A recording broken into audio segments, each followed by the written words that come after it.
What's up, everyone? This is Erica, also known as the Black Nationalist. I'm coming at you with another commentary. And what I want to speak on is Gayle King.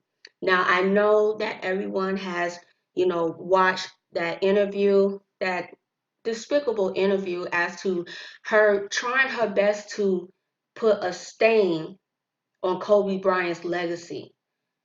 And I'm sure that you done listen to other commentaries as well that spoke on and had their thoughts and feelings as to what Gayle King did. Now, Gayle King, she reminds me of a Venus flytrap. Now, see, the Venus flytrap is a beautiful plant, very beautiful. It's colorful as well. However, it's a very carnivorous plant. Now, see, with a flytrap, when an insect or a spider crawls along the leaves, contacts a hair, the trap prepares to close.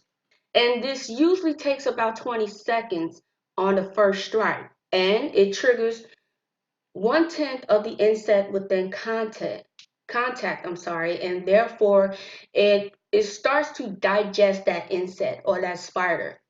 Gayle King reminded me of this immediately because of how she tried to trap Lisa Leslie and to basically she tried to trap Lisa Leslie to speak very disrespectful to basically tarnish Kobe Bryant's legacy. When she said, but Lisa, and I'm quoting from deadline.com, but Lisa, you wouldn't see it though. As his friend, you wouldn't see it. I'm sure Lisa, she went in with this interview. There's another sister. I'm sure that she knew that they was going to talk about Kobe Bryant. And as she's coming into her trap, she probably didn't feel the sting right away because with the Venus flytrap, it takes about 20 seconds in order for that first trigger that insect or that spider is going to feel. And again, it's a slow process as well. So Gayle King, just like that, she took her time and warming up Lisa until she really put that first venom inside of her, trying to entrap her, trying to poison her. But thankfully, Lisa was able to see what Gayle was doing, and she made sure that she did not help tarnish Kobe Bryant's name. Now, mind you, Kobe Bryant passed along with his daughter Gianna, as well as 7 other victims, and may they all rest in peace. I hope the family, each and every last one of these families, find peace. It was said today or yesterday that Kobe Bryant's late wife, Vanessa, she there was a photo, a drawing of her daughter, and then she also said she missed her best friend. And I believe that there was a video when one of the reporters asked, so who is your best friend? And Kobe Bryant said, my wife. So those are some beautiful, touching things that Vanessa and the family, they should be holding on to. But unfortunately, I'm sure that once this dark cloud finally lifts up from them, they are going to have to see in reality as to how people did everything to slander her husband's name.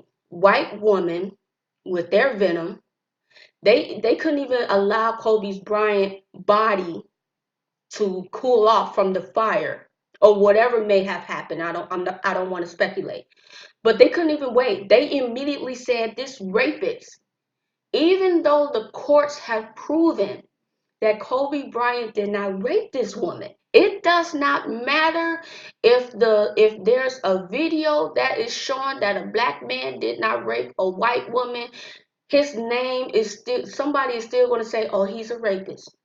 Even though in the court of law it's shown, hey, right here, clear as day, he didn't do anything. Because in white society, and I remember bringing this out in one of my previous videos, the book Sundown Town, one of the Democratic Senate back in the late 1800s, who said that we must protect our white women from predators of black men. So this has always been the history of to paint black men as sexual predators, no matter what. No matter what. And to make things worse, even though we know what white women did, we also have black women, especially a lot of those non-foundational black Americans, and they went along with these white women, not even knowing about the situation back in 2003 or 2004, I believe. And now you had Gayle King. Now, see, Oprah, she couldn't touch on this because she was facing a lot of backlash in regards to the Russell Simmons documentary. So she had no other choice but to drop it. And I'm pretty sure that whoever it is that is pulling the strings of Gayle King and Oprah may have went to her lover, I'm going to say, allegedly, Gayle King, and said, you know what? Why don't you have this interview and say X, Y, and Z about Kobe Bryant? And Gayle probably still high off of that R. Kelly interview that took place last year. And I'm sure she probably didn't think that she was going to face this backlash. So again, she tried her best to use her venom to trap Lisa Leslie. But Lisa, she did not fall for it. And so now Gayle King is facing all of this backlash. And she came out with this interview talking about that from this article that I'm reading, deadline.com. She said, unbeknownst to me, my network put up a clip from a very wide ranging interview. She said it was totally out of context. And when you see it that way, it's very jarring. That's a lie. Even if your network said, hey, we want you to ask this question and we want you to say this rebuttal, you should have been mature enough, also wise enough to see that, okay, they are using me. And I'm not going to go out here to help defame this brother, Kobe Bryant's name. I'm not going to help do that. She should have known from all these Twitter, these tweets, Facebook, Instagram, all of that. When people spoke out against Kobe Bryant and his daughter, people were attacking them. So I'm sure that she knew about that. But she didn't think about doing something that was going to be honest, something that was going to actually make people look at her in a different way. Like, you know what? Okay, I'm glad to see that you didn't follow the crowd, you see. But when you have someone pulling your strings and you just receive a wonderful $11 million package deal, you're going to make sure that you keep that money going, even if it means turning your back on the black community. And now she is facing this major backlash. And good, because I'm going to go over some things and I'm also going to post some links about individuals that Gayle King and Oprah, whom they can be interviewing. And I'm also going to briefly touch on R. Kelly. Just touch on it briefly. Because I do listen to other individuals' commentaries, but I don't think I heard anyone speak about what I'm going to say. If anyone has, then that's great. That is good. But when you have individuals like Gayle King, Oprah Winfrey, Tarana Burke, the entire Me Too, Time's Up, and the whole 9 yards, they, I'm about to speak upon R. Kelly. They basically said that R. Kelly, no one cared about the victims, even though they are accusers. And I'm going to tell you why. All right, so today I mean, seriously, I was at work and I was doing all type of research and I'm like, I'm going to make sure that I find some things about what I saw back in 2003. I believe it was 2003. It had to be because it was around the time when Chocolate Factory CD came out. Yeah, 2003. Okay, I was right. All right, the reason why I said 2003 about this chocolate factory is because I remember clearly watching the news. I believe it was ABC News, and it showed three black men. One of them had, and I'm very photogenic. One of them was like a husky guy. He had this tan coat with his tan hat and there was two other black guys that was dressed in black suits, and he said, "This is what I feel. This is how I feel about R. Kelly CD," and it was his chocolate factory, and he began to destroy it in front of the cameras. And I remember that they quoted R. Kelly saying that when he saw that, it broke his heart. So I could not find the video. It took me. I searched for an hour, and I tried different ways, old articles, the whole 9 yards. I even tried Reddit. I couldn't find it. However, what I did find, this particular article is from www.nwitimes.com. And so when I read this article, I said, okay, this must be the guy that was on the news. Let me read over it. Derek Mosley, founder and president of the Brothers and Sisters in Coalition Bringing About Reform, maintained that Meeks, pastor of Salem Baptist Church of Chicago, is tainted with controversy and poor discretion. All right. Mosley said he was particularly bothered by Meeks' spiritual counseling of prominent people accused of sexual offenses, such as musician R. Kelly and former U.S. Congressman Mel Reynolds. Mosley said that more than altering WGCI's programming, he wants Kelly to change the behavior he is accused of. Regardless of the quest for high ratings and business profits, there must also be a strong moral commitment to these young and impressionable listeners who are influenced by well-known music artists. Following that statement, Mosley destroyed a handful of R. Kelly CDs. That's what I could find. And I said, this had to be it, but I can't find the video. So here you have, oh, wait. And before I go any further, this should also let you know as to if you want to bring facts about someone and it took place years ago, just like with that female who accused Kobe of rape, it's very hard to actually get the exact quotes of what her friend said and things of that nature, because they don't want you to look at the facts at that time, so that your mind and your perception, you're going to be like, oh, I'm looking at you different now. Along the lines of what I just read, there is another article, the cbsnews.com, and this is what it says. A local minister, did not mention his name, who has led an anti-R. Kelly campaign, looked at Kelly's supporters cheering outside the courthouse, reports Bernie Tafoya of CBS station WBBM AM, and said he wasn't surprised given today's moral decline. That is what he said. Now, again, they did not mention the name, but to me, I think it's Derek Mosley because, yes, he is a pastor, I believe. I'll probably have to go back over it, but that's okay. But what I want to take note of is when it said, when he led an anti-R. Kelly campaign, that lets you know that black men, they still worried about our women and our children being preyed upon.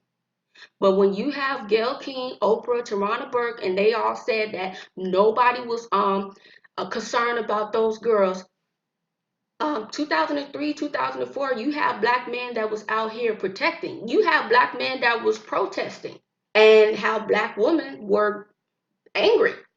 But I'm not gonna, go too far ahead because I want to bring this out.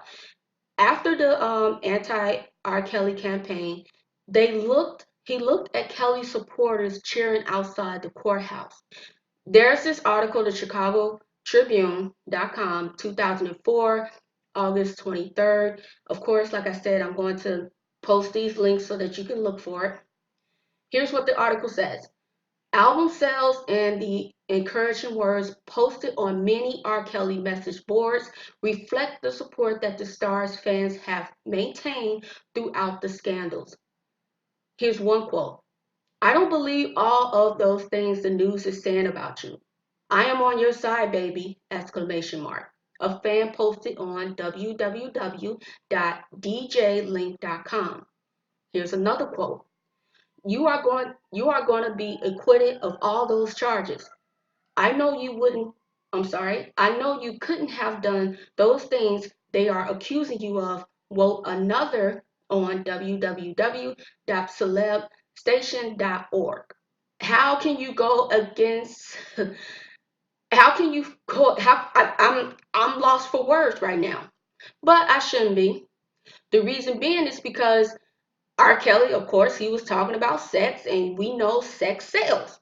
Sex sells. And to be honest with you, R. Kelly, he did make some hits. He really did. It like gets you in the mood. Like you cannot help but not move with it. But even though this man was being, going through this legal issue, he still had fans, of course, and the majority of his fan base is made up of women, of course, black women in particular, let's be honest. But yet you have these black men who are out here protesting.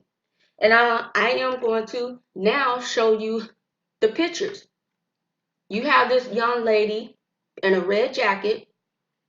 She looked like she wants to fight this gentleman. And he has his poster saying, Danger R. Kelly, pedophile alert. How can you say, let's protect our woman when our woman wants to turn on you and say, you know what, I don't care that he did do this, or even if he didn't, you're not going to disrespect him. That's basically all that they said. That is basically all that they said in so many words. Now, I believe as from what I was reading today, as they was basically saying that the music industry, they could have stopped R. Kelly, they could have did whatever the case may be, which is true. However, there's this it's from Hip Hop News, TAPA Talk.com, and this was written by a black man. His name is Davy D. Now, there's this young lady on this particular article. Her name is Malkia Cyril.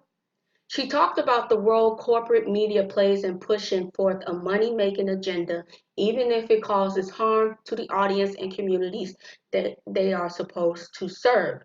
She brought into question how these constant assaults are often subconsciously adopted by young girls who are far too often victim to sexual exploitation and abuse. Also, just to piggyback from one of the previous articles that I read, is how Mosley was trying to get WGCI to stop playing R. Kelly's music. However, one of the gentlemen from WGCI said that the fans, they wanted to continue to hear R. Kelly's music. So he was like, we got to listen to what the fans are saying. So again, you have these fans that's like, hey, I don't care. I still want to listen to his music. And the corporate media, they're making so much money off of R. Kelly, they're not going to stop, even if it causes harm. They wasn't going to stop. So this young gentleman, Davy D, and I thought he said some very, very wonderful things. And it also shows how no matter what, black men will still put their necks out there for us. This is why I go in so hard on our black women, because you don't realize as to what our men constantly have to go through. Even though our men, they could be proven innocent in court, you will still find a way to trample on him. Black men, they will find a way to try to make an honest living. You would talk about him and be like, oh, you working at this place and making this X, Y, and Z. Instead of being his support system, you're dangerous. But let me go right ahead and read on what this gentleman has said, and it's going to be briefly.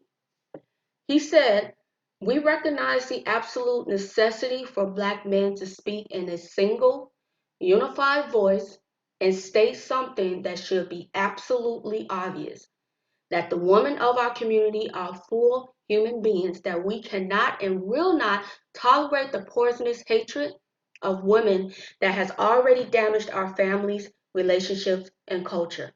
He also went on to say, this is about more than R. Kelly's claims to innocence. It is about our survival as a community. Until we believe that our daughters, sisters, mothers, wives, and friends are worthy of justice until we believe that rape, domestic violence, and the casual sexism that permeates our culture are absolutely unacceptable. Until we recognize that the first priority of any community is the protection of its young, we will remain in this tragic dead end. So here you have this young black man who was encouraging black men, other black men to say, hey, this is our responsibility as well. We need to speak up and we need to speak out and we need to make sure that those who want to bring harm to our families, to our daughters, to our wives, we need to make sure that they face justice. All Gayle King, Oprah Winfrey of all people from Chicago, to Ronald Burke, all these individuals, all they had to do was to go and ask somebody, a Chicagoan, and say, hey, do you know what happened during this time?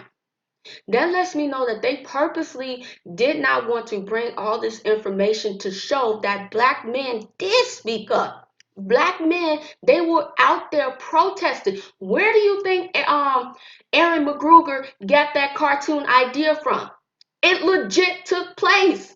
Those black men was out there protesting each and every day during his trial, saying that R. Kelly deserves to go to jail. Aaron McGruger did not just think of that out of thin air. He's a Chicagoan himself. So of course he's going to know what happened. I know what happened because they kept showing it on the news at that time. And I'm giving away my age as well.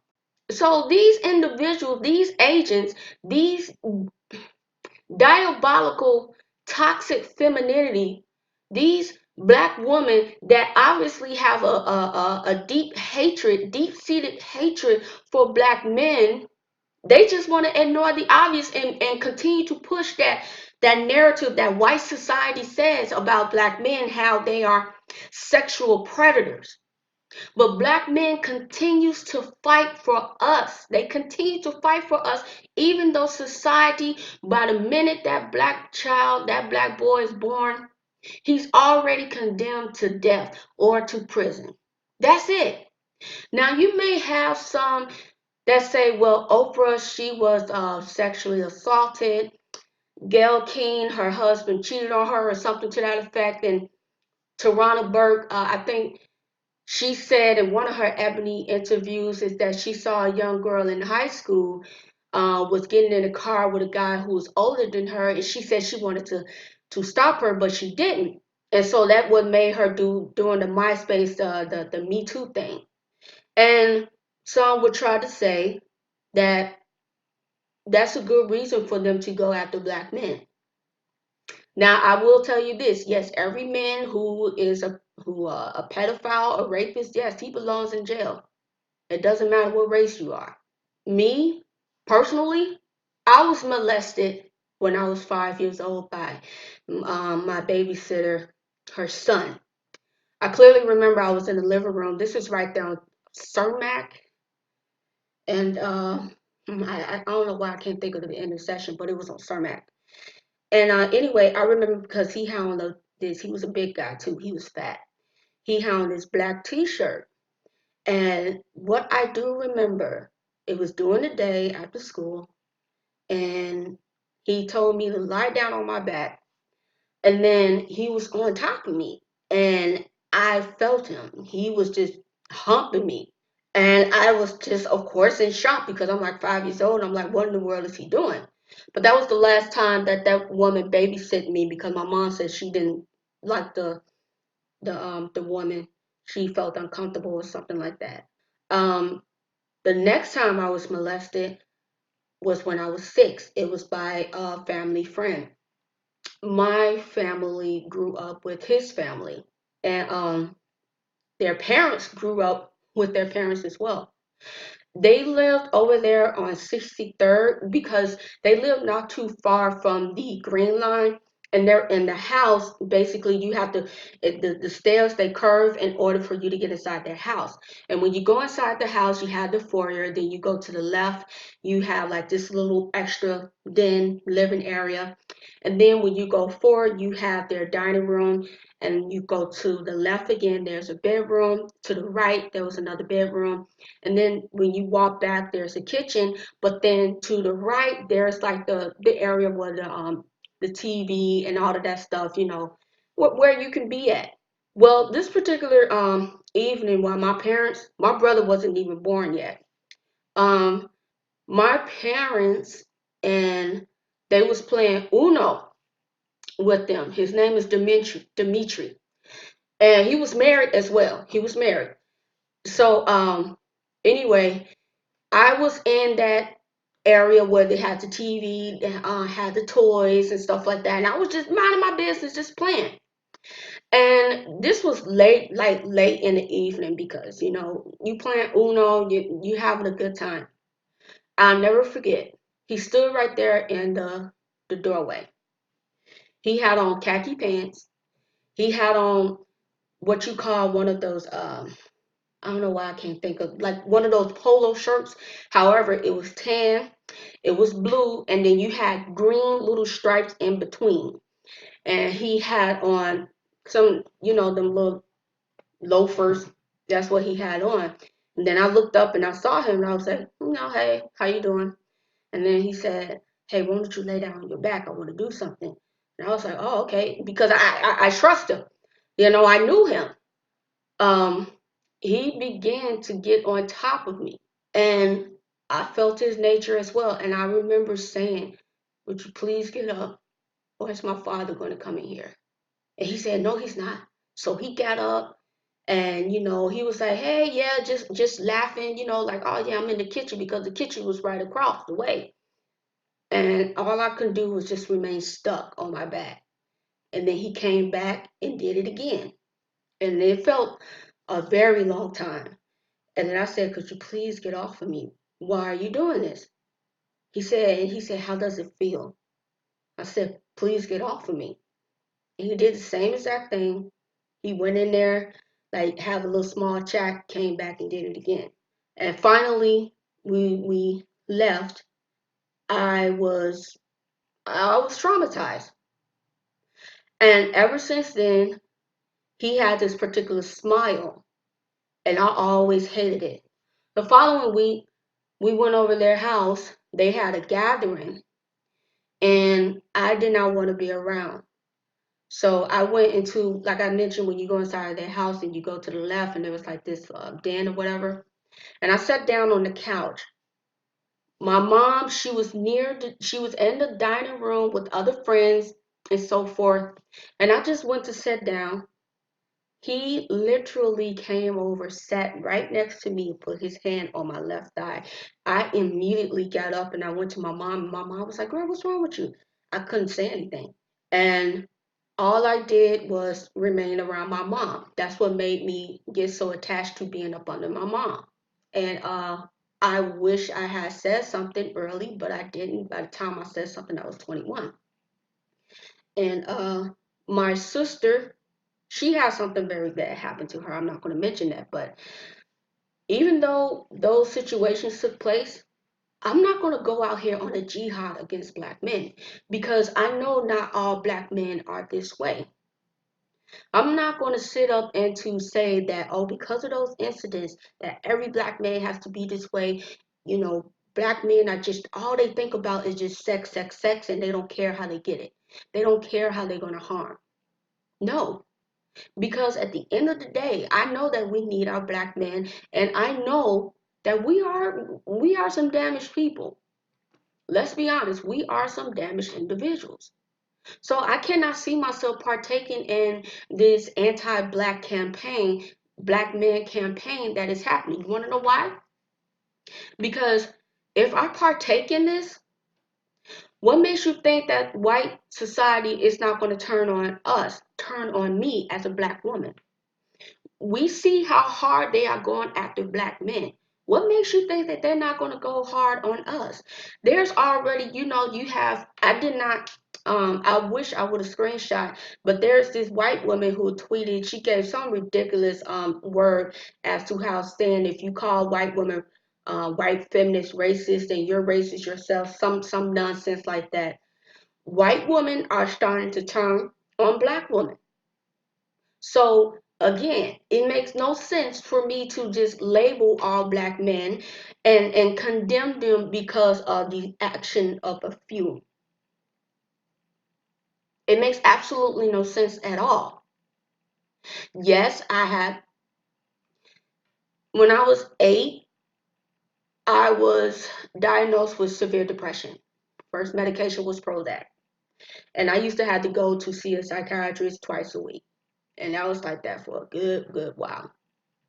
And the doctor, she knew something was wrong, but I was just too afraid to say something because I was like, that's my parents' friends. They know him well.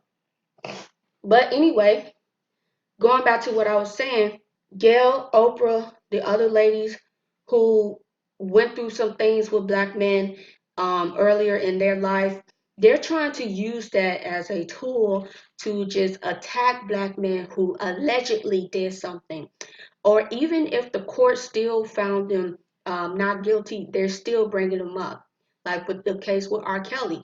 R. Kelly, yes, he should have went to jail. But I'm gonna tell you something too. I met the girl's mother. My sister went to the same school with that 14-year-old girl. She said that because the PT Cruiser, they was hot back then. So she was riding around with the new PT Cruiser. But she was like, everybody knew that how fast she was. Now I was working at Family Dollar, and I was at the register, and there was this light skinned chick. She had on a short haircut. Like I said, I'm very photographic. And she had this, I think it was a Louis Vuitton. But anyway, there was like, I think Justin Timberlake was playing or something like that. And she was just dancing. And after I got finished, ringing up her stuff and told her what the total was. I kid you not. I kid you not. This woman pulled out a fat bundle of money. She had hundreds, fifties, and some 20s. She had not $1 bill. When she like, in the middle piece of the money, she took it out and she was just like, she licked her finger and was like, oh, here you go. And she was just like, girl, I'm just listening to this. I'm like, oh, okay. And she left, and then she got on her little PT Cruiser. And the stock guy, he was like, do you know who mama that is? And I was like, no. He said, that's that girl mama who said that R. Kelly peed on.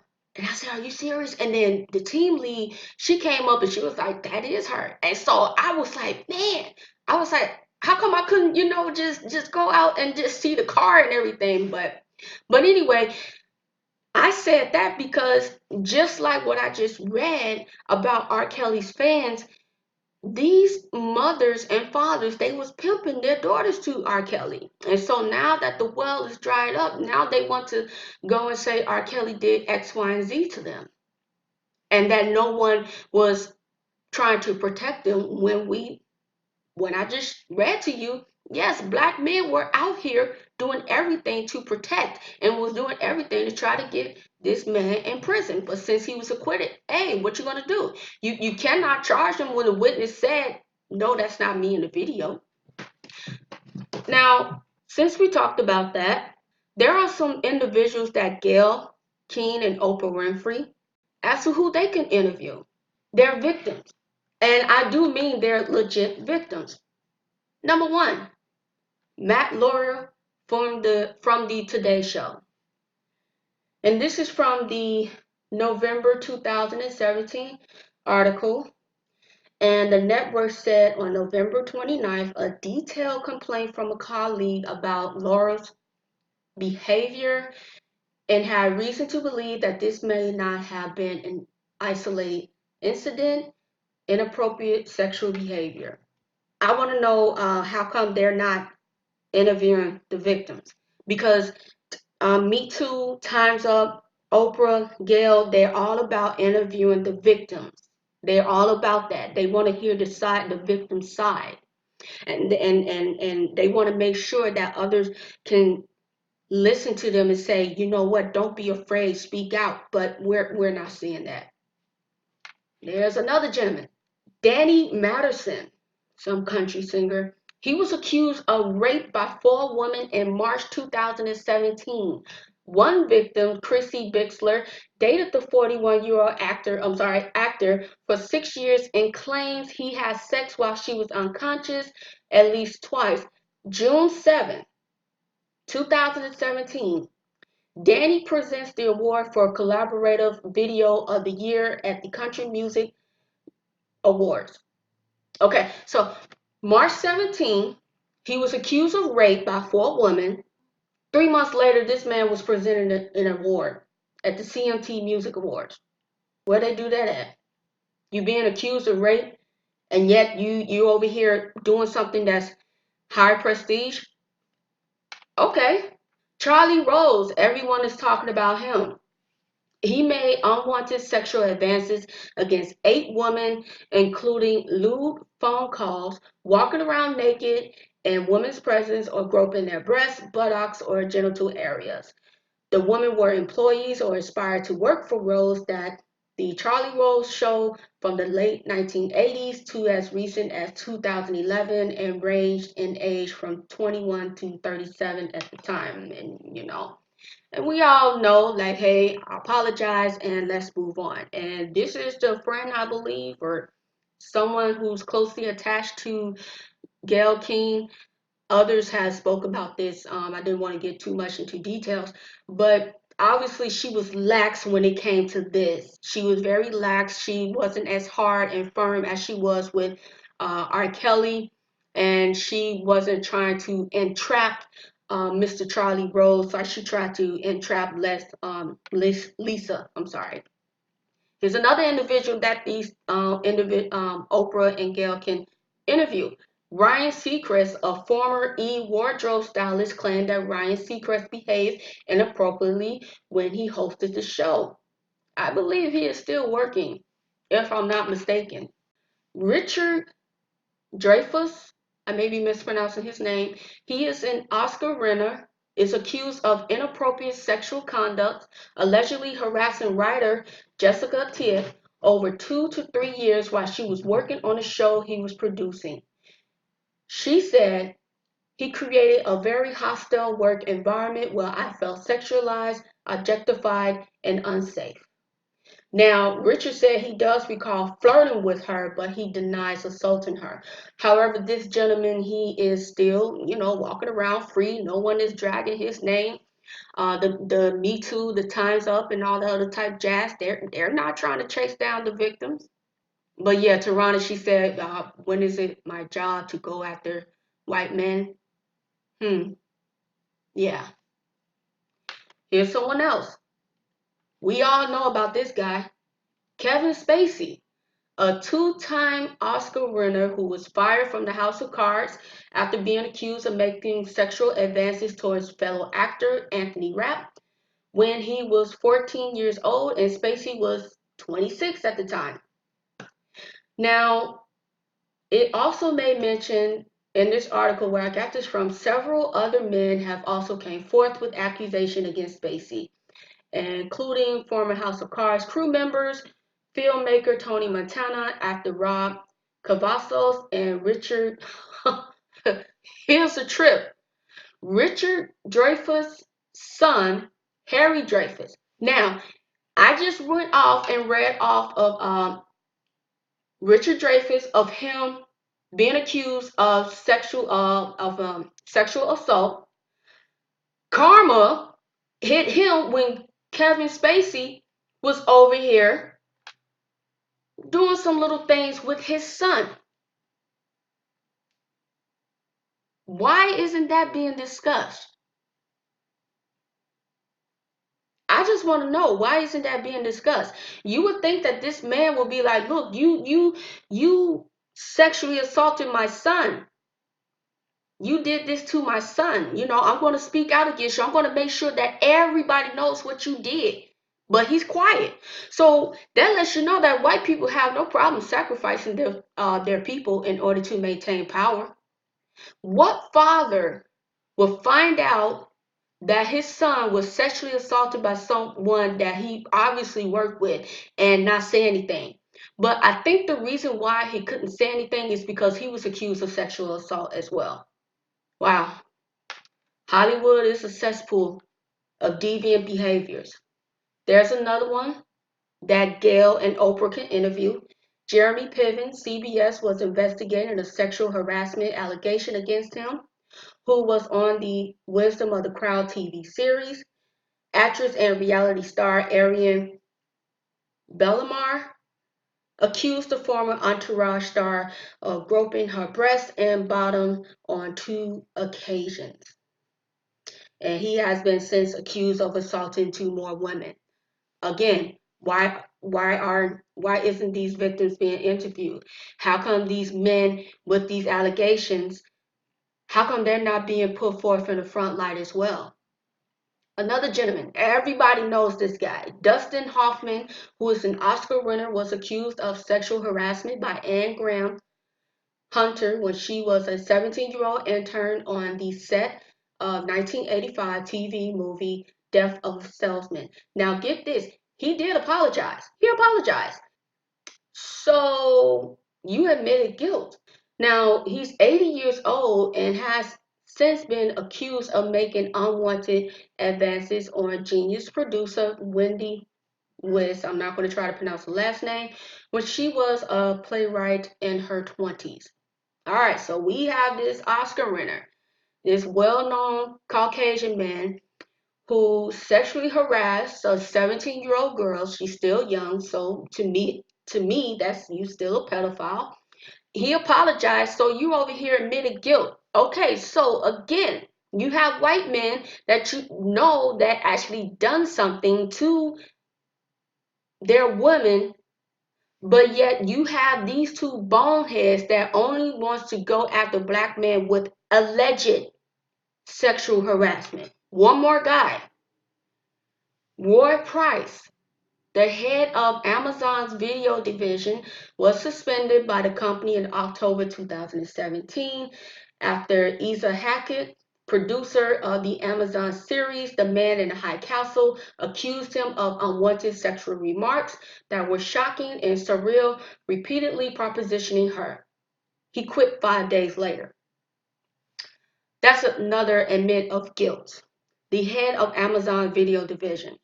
So those are just some brief men that who are white, who committed sexual crimes against women and children. And there's plenty others. There are plenty others. We all know about Harvey Weinstein and the whole nine. I truly believe that Harvey Weinstein and others, they do have to have something over Gayle and Oprah Winfrey. Oprah Winfrey with herself, I wonder why she is not interviewing that gentleman, that Brazilian healer that she paraded around on her show, um, who sexually assaulted over 200 women. I believe he was recently charged with raping 4, I believe. I mean, come on, Oprah, I'm sure she has to vet people before they come on her show. So you mean to tell me that she didn't know that this man is over here doing this? I believe she was even down in his country, his place of origin, and so forth. We all know about the school in Africa of girls. There was so many wicked things that was coming out of there. Girls being raped. Some had kids. It was just so much. And the only thing that Oprah Winfrey could say is that I'm sorry. None of that was addressed properly. So I want to know if like Gayle is going to say, you know what, let me interview these victims. But she won't do that because if she goes against her lover, allegedly, the whole Pandora box is just going to open. All I can say is these individuals, those 2, they are deadly to us. And there are others that's like them. For years, I have always spoken against this. And I'm talking about in my personal life. I may not have been making videos from 2010 or and all the other type stuff when YouTube was getting started or whatever the case may be. I wasn't into the social media thing at that time, but I knew that I was around people, around friends, and I would speak upon Black empowerment. I did, always trying to remind our people of who we are and what we need to do and what we can do to have a community again. I remember growing up, um, my other babysitter, her name was Miss Stella Smith. It was right there in K-Town because I used to go to Mason. And I remember that you could not get away from whatever it is that you did, you could not escape the eyes of the older ones. You could not. I really wish that we could go back to that. Unfortunately, I think it's too late. You see, women like Gayle and Oprah, they should have been addressed years ago. You see, when you have women like Shahrazad Ali, who was speaking about the behavior of our Black women and the role that they was taking, which is destroying our community. Our Black women should have, as a whole, instead of downing her, they should have uplifted her. I remember this episode on A Living Color, and he was one of the bodyguards that played in one of the skits. And it was this Black woman, she had, you could tell, this curly weave. And the other Black woman, she portrayed Shahrazad Ali.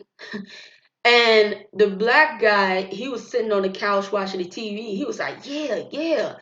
He was like, yeah, you gonna show me the respect. And then next thing you know, you saw him flying out the window. And she said, Shahrazad, that was in the early 90s. Early 90s.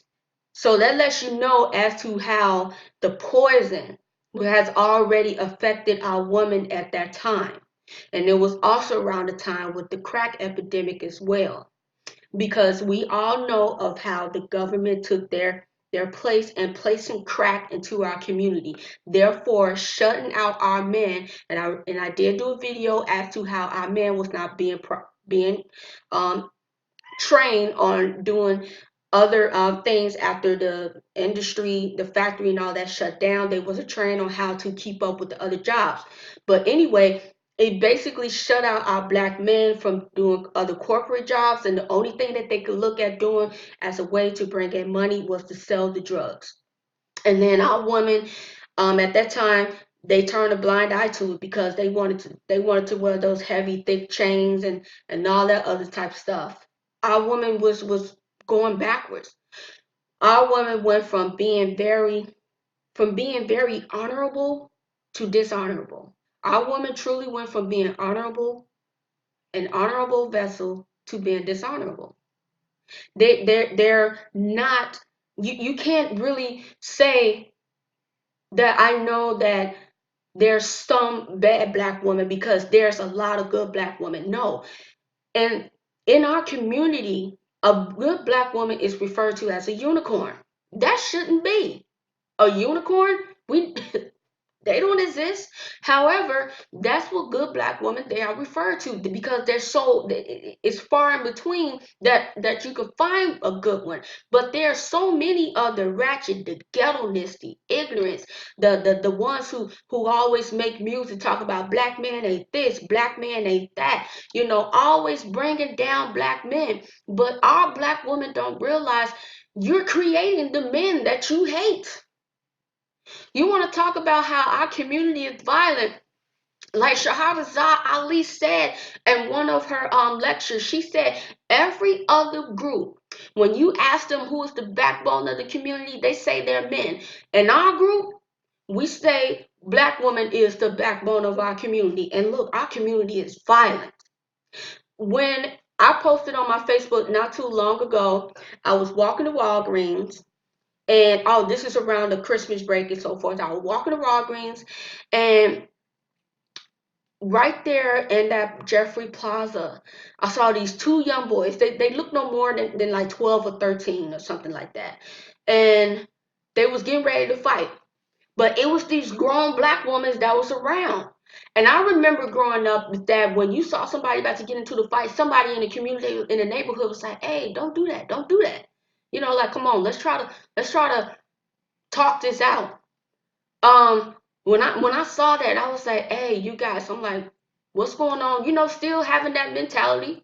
I got cussed out by the woman, not just any woman, but the mother. That mother, she said, that's my son, and he's gonna whoop his so and so. So B, you get out of here. And I'm like, ma'am, she didn't realize that there was police officers that was on their way. I said, ma'am, please do not do this. We do not need this to happen. And as she was cussing me out, the police patrol, they came on up. And they was like, what's going on? What's going on? And then you saw it was like three police cars that rolled up.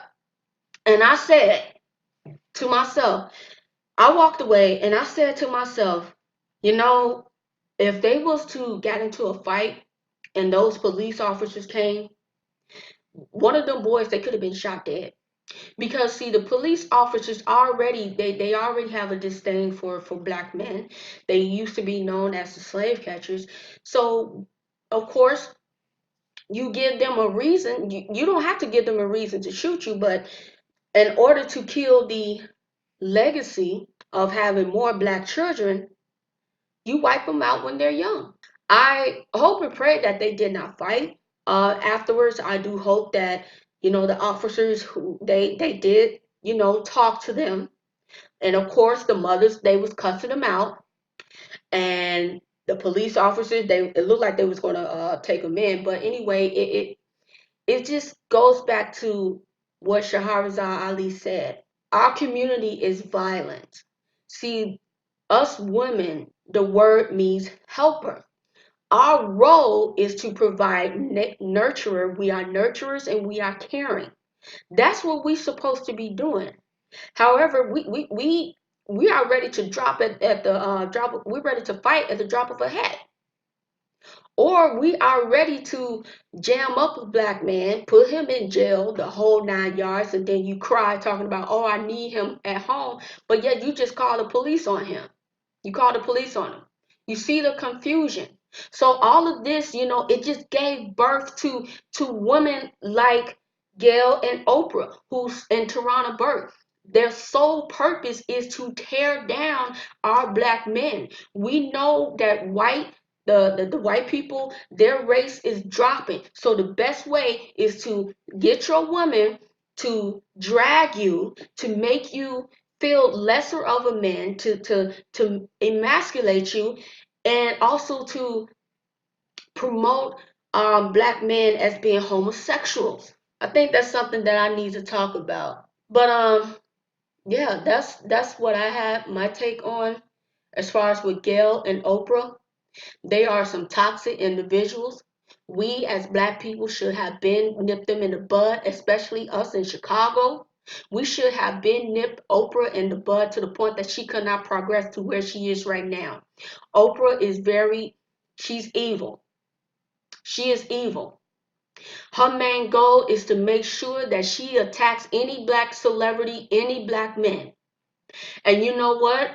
Um, when I was listening to Harvey, and I really appreciate what he said. Where were all these celebrities when R. Kelly, Chris Brown, the whole 9 yards, and so forth? Where were all they when they was being dragged through the mud? And the reason why I say that they didn't say anything is because they wanted to make sure that they got their bread and butter. They wanted to make sure that they set themselves up so when it's time for them to retire, then they could probably be like, oh, now I want to be an activist. I mean, like T.I., his music, he made music. There's one called, what is from his T.I. King, the Undertaker. Now that beat was cold. That album was cold. However, that song was basically talking about burying niggas. And now all of a sudden he turned a new leaf. That's great. That's fine. But where were you when there was so much that was going on against black men? But you couldn't say anything because you over here help promoting violence in the community. You see how that works? When you are promoting negative stereotypes, you can't say anything when something is going wrong towards another black person, because you know why? That individual is going to say, wait a minute, you over here doing X, Y, and Z. So who are you to sit up and say, who are you to come to their rescue? The only thing that you could do is fall back. That's all you can do is to fall back and to continue to watch your people be railroaded. That's all that you can do. And it's sad. It really is sad as to how our people, how we disintegrated. I mean, it's just very sad, and I hate that. I do hope that there are more and more black people, intelligent black people that actually gives a damn about the community, continue to speak up, continue to speak against the cackles, I'm sorry, the jackals in the community who wants to continue to destroy whatever value that we have left. They want to continue to destroy that. White supremacy is about power. When Jason Black video on Race War that he interviewed that guy, he said we as white people, we don't believe in fighting fair. We as black people don't realize as to how violent and how evil white people are. I really wish our people would have studied the European mindset and realized as to how they don't care. They will kill any and everything if they get in their way from them trying to hang on to power. They don't care at all. They only care about themselves, which is the reason why they can put us as a group as being the people that we should look down upon. And also to destroy our black men, and how easy they was able to get black people, black men and women, to turn on their own people. It's pathetic, actually. It really is sad. You should not be able to, white people should not be able to have a Rolodex of house Negroes, of spooks who sit by the door to come out and to speak negatively and abusively about our people. That should not be happening. We should be on code like with any and every other group. Like Malcolm X said, this is why I constantly share about Malcolm X. He told us, when it comes to us having our problems, to not be so quick to go out and to speak our issues in front of the enemy. He has told us that.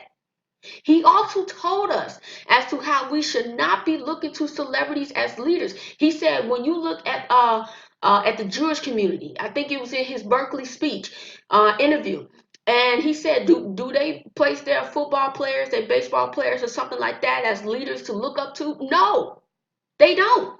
They don't. But to us, they do that because they want us to focus on them, to live through them, while we are constantly being eaten alive from the inside.